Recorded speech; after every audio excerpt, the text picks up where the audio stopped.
Assalamualaikum warahmatullahi wabarakatuh. Selamat pagi, salam dan bahagia. Hari ini saya bersama Bapak Ibnu Ruslan sebagai narasumber untuk wawancara tentang masih adanya peserta didik yang mengalami kesulitan dalam mempelajari tentang bangun ruang. Kalau dalam literaturnya Ibu Triani tahun 2013 halaman pertama bilang bangun ruang adalah suatu bangun yang memiliki daerah yang membatasi bagian dalam dan bagian luar serta memiliki ruang di dalamnya. Berdasarkan uraian tersebut, sebuah bangun ruang memiliki daerah yang membatasi bagian dalam dan luar. Triani Lisa 2013, Memahami Bangun Ruang, Jakarta, Media Pusindo, anggota IKAPI. Nah, selamat pagi Pak Ibnu. Selamat pagi Bu Fitri. Terima kasih. Selamat pagi semuanya. Terima kasih kesempatannya. Hari ini saya Fitri Apriani Hakim, mahasiswa PGSD 001 PPG dalam jabatan Universitas Sarjana Wiyata Taman Siswa Yogyakarta. Ingin minta pendapat Bapak sebagai guru senior nih. Ini guru senior nih. Guru senior, pakar, dia ahli juga kelas 6, tapi pernah juga ngajar kelas rendah. Bapak Ibnu, saya mau menanyakan nih, di kelas 2 masih ada beberapa anak yang mengalami kesulitan dalam mempelajari bangun ruang itu sendiri. Menurut Bapak Ibnu, ada nggak sih nih kiat-kiat khusus atau langkah apa sih biar anak-anak kelas 2 bisa gampang gitu mempelajarinya? Oke, baik. Terima kasih kepada Bu Fitri.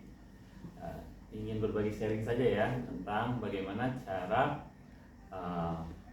mempelajari atau belajar tentang bangun ruang, khususnya ini untuk siswa kelas rendah ya, karena kita ketahui kelas rendah itu adalah siswa yang dimana jika kita memberikan pelajaran tersebut harus dengan bukti yang nyata yang pertama.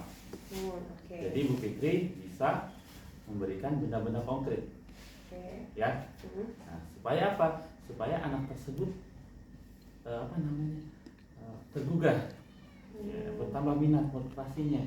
Nah, pada saat ibu membawa, anak-anak coba apa yang dibawa. Nah, nanti anak-anak bisa menjawab apa yang ibu Fitri bawa. Itu yang pertama. Ya. Yang selanjutnya, nah, dalam yang tadi Ibu Fitri sampaikan tadi di pembukaan tersebut, ada beberapa hal kan yang ingin kita ajarkan kepada anak-anak kita mengenai bangun ruang tersebut. Ya, terutama adalah unsur-unsur. Nah, kita tidak bicara tentang volume atau luas permukaan, itu nanti bagiannya lain di kelas selanjutnya. Ya. Di kelas 6 seperti yang saya sudah ajarkan kepada anak-anak kelas 6. Nah, langkah selanjutnya Bu Fitri apa yang pertama? Menugaskan anak-anak. Tujuannya apa? Supaya Bu Fitri bisa melibatkan langsung kepada anak tersebut. Yang pertama dalam merangkai. Anak-anak, nah, coba lihat, kok bentuknya ini apa kubus. Nah, bagaimana sih anak-anak kubus ini terbuat? Nah, Bu Fitri bisa melibatkan anak-anak tersebut untuk bisa mengkreasikan.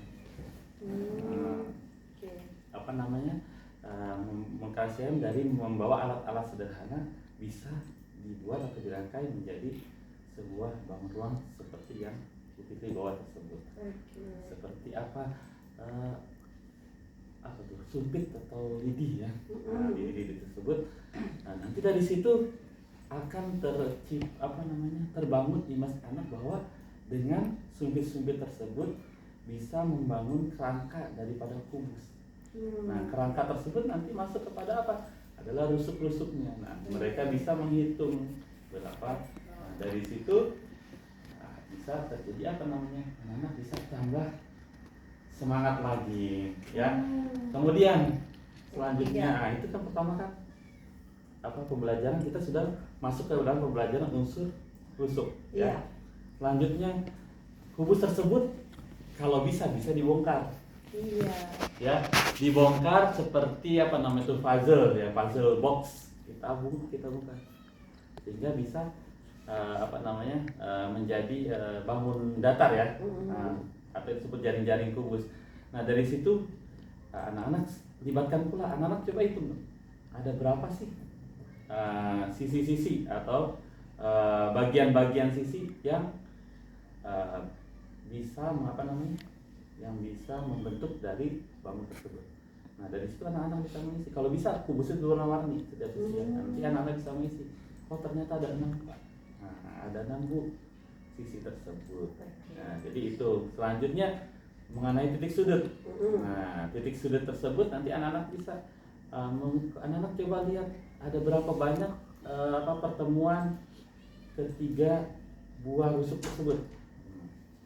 Anak-anak bisa menghitung tersebut. Ternyata ada 8. Nah dari situ kita bisa membangun atau mencari konsep dari bangun ruang kubus tersebut, yaitu unsur-unsurnya dari anak-anak itu sendiri. Jadi bukan kita yang memberitahu. Jadi anak-anak sendirilah nanti yang bisa menyebutkan mengeksplor konsep dari bangun ruang tersebut. Nah, dari situ saya rasa nanti anak-anak yang awalnya tidak mengerti tentang unsur-unsur bangun ruang tersebut, akhirnya mereka sendiri bisa memahami bangun ruang tersebut. Seperti itu. Wah, ternyata banyak banget nih metodenya teman-teman. Jadi buat mensiasati masalah di kelas 2B khususnya Pak Ibnu, ada beberapa anak yang masih bingung nih cara ngitung rusuk, titik sudut dan sisinya. Ternyata memang saya harus lebih banyak belajar ya. Terima kasih nih dengan akar yang baik gitu kan. Emang pengalaman gak bisa bohong ya guys gitu. Dan satu lagi mungkin tidak, itu juga bisa berlaku untuk bangun ruang yang lainnya seperti balok. Dipelajari tidak di balok? Iya, balok, prisma ya. Prisma, kerucut dan lain-lain itu bisa sama, metodenya sama dengan yang tadi saya sampaikan. Oke, jadi metodenya harus bervariasi, terus alat peraganya mungkin harus nyata, konstruktif. Terus menjadikan siswa sebagai senternya. Gitu. Jadi kita hanya ngasih umpan nih loh, ini ada sticknya, kita bisa kayak gini. Oke, ya kita fasilitatornya. Nanti siswa lah yang akan bekerja sama menyelesaikan masalah dari pembelajaran itu sendiri dan menemukan konsep materi itu sendiri. Kita hanya memberikan penguatan saja dari apa yang mereka lakukan atau kerjakan. Berarti kalau yang ibaratnya bangun ruang yang kelas 2 ini akar dari nanti bangun ruang di kelas selanjutnya seperti tadi Bapak ngomong ya. Di kelas 3 juga ada pengembangannya lagi, kelas 4, kelas 5, bahkan terakhir nanti kelas 6. Kelas 6 itu sudah masuk ke bangun gabungan. Jadi beberapa bangun datar yang digabungkan, mencari rusuknya, mencari sisi volume dan luas permukaan tersebut. Nah, kalau dari dasarnya sudah mengerti, anak-anak sudah mengerti, nanti di kelas berikutnya kita bisa memberikan materi-materi berikutnya sesuai dengan jenjangnya lebih mudah lagi. Oke, seperti itu ya teman-teman. Jadi buat untuk mengatasi problem dari kelas 2B yaitu masih terdapatnya peserta didik yang mengalami kesulitan dalam pemahaman bangun ruang di kelas 2 adalah dengan cara ya tadi materinya, metodenya yang bervariasi, alat peraga, serta menjadikan siswa sebagai center point-nya. Seperti itu. Seru sekali kan ngobrol hari ini sama Pak Ibnu.